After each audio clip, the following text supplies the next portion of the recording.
인생을 변화시킨 질문 중에는 제가 매번 항상 고민하던 질문이 약간 내 인생은 왜 이럴까? 나는 왜 이거밖에 안 될까? 라는 되게 부정적인 질문이었어요. 근데 그러다가 제가 어떤 책을 읽었었는데 세계적인 동기부여가 앤서니 라빈스의 내 안에 잠든 거인을 깨워라 라는 책이었습니다. 근데 그 책에서 얘기하는 작가가 말하는 그 변형어휘라는 게 있습니다. 그 말인즉슨 어떤 상황에 대해서 누군가는 열받네 라고 얘기를 할 것이고 누군가는 아쉽네 라고 얘기를 한다는 거예요. 그러면은 열받네 라고 얘기한 사람은 정말 열받아지는 것이고 아쉽네 라고 얘기한 사람들은 그냥 아쉽다는 감정에서 끝난다고 하더라고요. 반갑습니다. 좋은 질문은 해답과 같은 힘을 지닌다의 저자 권민창 작가입니다. 좋은 질문, 나쁜 질문, 그리고 가벼운 질문, 무거운 질문 같이 질문의 사고면에 대해서 좀 공부를 하고 어떤 것이 좋은 질문일까? 어떤 사람을 만났을 때 이 사람을 질문 하나로 알 수 있을까? 좀 감동시킬 수 있을까? 그런 걸 좀 공부를 하고 있는, 그리고 청소년 관련 상담과 강연 저술, 그리고 인스타그램에서 독 테라피스트로 활동하고 있는 권민창입니다. 반갑습니다. 사실 제가 책을 쓰게 된 계기는 고등학교를 제가 직업군인이 되는 학교를 나왔는데요. 20살, 21살 때부터 직업군인으로 일을 하다 보니까 약간 좀 매너리즘에 좀 빠지게 됐습니다. 26살까지 아무 활동도 안 하고 살다가 병원에 입원해서 크게 다치는 경험을 하는데, 그때 당시에 친구가 추천해준 책 한 권을 읽고 약간 좀 가치관이 변하는 경험을 하게 돼요. 그러면서 그때부터 약간 미친듯이 책을 읽게 됩니다. 1년에 한 400권 정도의 책을 읽었는데 친구들과 함께 이제 독서를 하고 사람들과 또 독서를 하려고 하니까 내가 뭔데 독서 모임을 주최하고 약간 뭔데 이 사람들한테 내가 독서의 중요성을 알리지라는 생각이 좀 문득 들더라고요. 독서에 관한 책을 한번 써봐야 되겠다라는 어떻게 보면 아이디어를 얻어서 그때부터 약간 책을 좀 썼던 것 같아요. 그렇게 쓰다 보니까 권종세의 독서혁명이라는 책을 출판할 수 있었고, 그 다음부터 뭐 반대는 스펙이다, 그리고 최근에 좋은 질문을 해답과 같은 힘을 지닌다, 총 3권의 저자가 될 수 있었던 것 같습니다. 자존감을 높이는 방법은 사실 제가 주변에 간호사분들 친구들도 있고 후배들도 되게 많은데 실제로 듣는 질문들이 죄송하단 말 그만해라, 너한테 듣기 싫다, 너한테 일 가르쳐주기 싫다, 이런 자존감을 깎는 말들을 되게 많이 한다고 하더라고요. 근데 저도 사실 뭐 직업 특성상 그런 말들을 많이 들어왔고, 그리고 그 부분들에 대해서 스트레스를 많이 받았었는데 그 부분을 극복하는 방법은 글을 조금씩 써보는 건 어떨까라는 좀 생각이 듭니다. 그러니까 일기 같은 것이요. 예를 들면은 뭐 선임 간호사한테 뭐 이런 일로 지적을 받았다라고 했을 때 거기서 그냥 짜증나네라고 생각하고 술 마시고 푸는 게 아니라 내가 어떤 일로 인해서 어떤 지적을 받았고 다음에는 이것을 하지 않겠다 라는 식으로 일기를 적고 어떻게 보면 성장이 이긴 거죠. 그래도 뭐라고 하는 사람이라면은 어쩔 수 없는 거예요.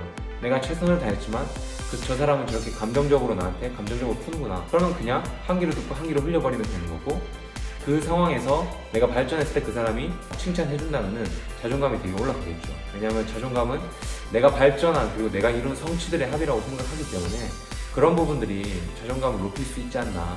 그냥 술 마시고 힘들다 서로 위로하기보다는 성장 일기를 쓰는 게 저는 개인적으로 좀 현실적인 답변이 아닐까라는 생각이 듭니다. 좋은 질문을 하는 방법은 어떤 상황에 있어서 이 사람과 내가 교감을 해야 되는 것 같습니다. 일단 이 사람의 상황을 내가 판단하고 이 사람한테 어떤 질문을 해야 될까, 어떤 말을 해야 될까를 나 스스로 끊임없이 고민을 하는 거겠죠. 일단 저는 6대4의 법칙을 좀 많이 믿는 것 같습니다. 내가 말을 4 정도로 하고 그 사람을 6 정도로 듣는 거죠. 그러면 그 사람의 6을 얘기를 하면서 어쨌든 내가 듣고 그 사람에게 맞는 질문이나 답을 할 수 있지 않을까라는 좀 생각을 많이 해봅니다.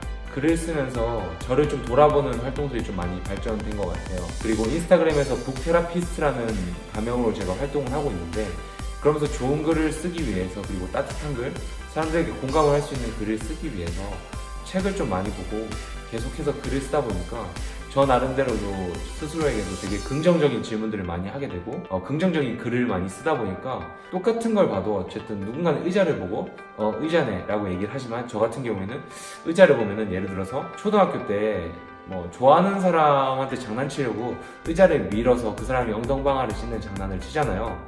그러면 그걸 통해서 첫사랑의 기억을 떠올릴 수도 있는 것이고 그 사람과의 소중한 추억을 얘기를 할 수도 있다고 생각하거든요. 그러니까 사소한 주변의 사물들을 통해서 좋은 글감을 생성해내고 그로 인해서 사람들에게 좋은 반응과 저도 힐링을 받는 글을 쓰면서 되게 발전을 할 수 있는 가장 큰 요인이었던 것 같습니다. 직장 내에서 사람들이 저를 보는 시선들이 좀 많이 달라진 것 같습니다. 어쨌든 똑같은 직종에 있는 사람이었는데 작가란 타이틀을 하나 더 달았다고 조금 더 어떻게 보면 좀 다르게 보거나 심지어는 뭐 시기 질투하는 경우도 좀 많이 생겼던 것 같습니다. 그뿐만 아니라 좀 더 많은 기회들이 왔던 것 같아요. 직업군이 2개니까 특별하니까 많은 좀 다양한 사람들을 만날 수가 있었고 그 사람들 통해서 삶을 보는 시선이 예를 들어서 예전에는 뭐 1 정도였다면 지금은 그래도 3에서 4 정도 보지 않나.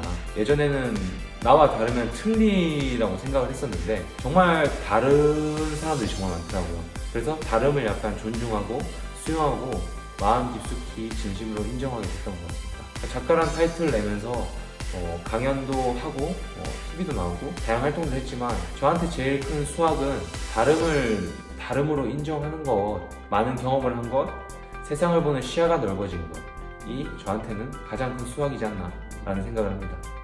인스타그램에 계속 글을 적으니까 모르는 사람들이 뭐 악플을 단다거나 개인적인 메시지로 조금 뭐 인신공격성, 인신비방성 메시지를 보낸다거나 그런 부분들이 조금 많이 힘들었던 것 같습니다. 네가 작가, 네가 그 정도 글 쓰면 나도 작가 하겠다. 주변의 그런 어떻게 보면 시기 질투 어린 시선들도 되게 좀 초반에는 좀 많이 힘들었던 것 같아요. 진로를 고민하고 있는 사람들한테 좀 꼭 해주고 싶은 말은 첫 번째 같은 경우에 다양한 경험을 해보는 건 예를 들어서 저 같은 경우에 독서 동아리를 하면서 굉장히 많은 사람들을 만났거든요. 그래서 그 사람들이 사는 삶을 듣고 또 어떤 활동들을 추천하다 보니까 스티브 잡스가 얘기했던 것처럼 커넥팅 더 닷, 그러니까 점을 많이 찍으니까 그 점들이 나중에 연결이 되는 효과가 있더라고요. 그러면서 제가 생각했던 방향과 전혀 다른 방향에서 나의 길을 찾는 방법도 있었고 이거는 내가 못해본 분야였는데 이 분야에서 내가 재능이 있었구나 라고 알 수 있게 되더라고요. 그래서 결국 좀 한 길도 파는 것도 좋지만 다양한 분야에서 나의 숨은 탤런트를 찾는 것도 굉장히 좋은 어떻게 보면 방법인 것 같고요. 두 번째는 충동적으로 결정하는 건 사실 처음에는 좀 좋아요. 처음엔 좋은데 안정적인 수입이 좀 없다 보면은 간절함은 사실 좀 많이 사라지는 것 같습니다. 많이 힘들어지더라고요. 인생은 장기적인 레이스이기 때문에 절대 충동적으로 결정하지 않으시면 좋겠습니다. 스왑 기법처럼 나의 강점과 약점을 기회와 그 다음에 위협 같은 걸 좀 따져보시고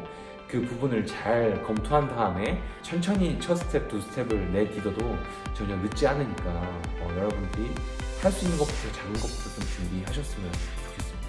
지금 제가 하고 싶은 비전은 질문 관련된 일을 좀 많이 하고 싶습니다. 그리고 최근에 제가 청소년 관련 자격증을 좀 땄었는데요.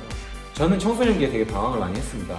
어쨌든 청소년기는 자신이 무엇을 좋아하는지 그리고 무엇을 잘하는지 잘 모르는 것 같아요. 왜냐면은 항상 공부만 하잖아요. 정해진 길로 어떻게 가는 학생들이 대부분이기 때문에 저도 그렇기 때문에 20대 중반까지 되게 방황을 많이 했던 것 같습니다. 그래서 저는 그 학생들이 청소년기부터 자신이 무엇을 좋아하고 무엇을 잘하는지 알 수 있는 그런 환경과 그리고 동기부여가 될 수 있잖아요. 공부를 왜 하는지 알면은 예를 들어서 내가 동물을 좋아하고 수의학과에 정말 관심이 있다면은 이 친구는 그 관련 공부를 굉장히 열심히 하겠죠. 왜냐면 수의학과는 공부를 잘해야 되니까.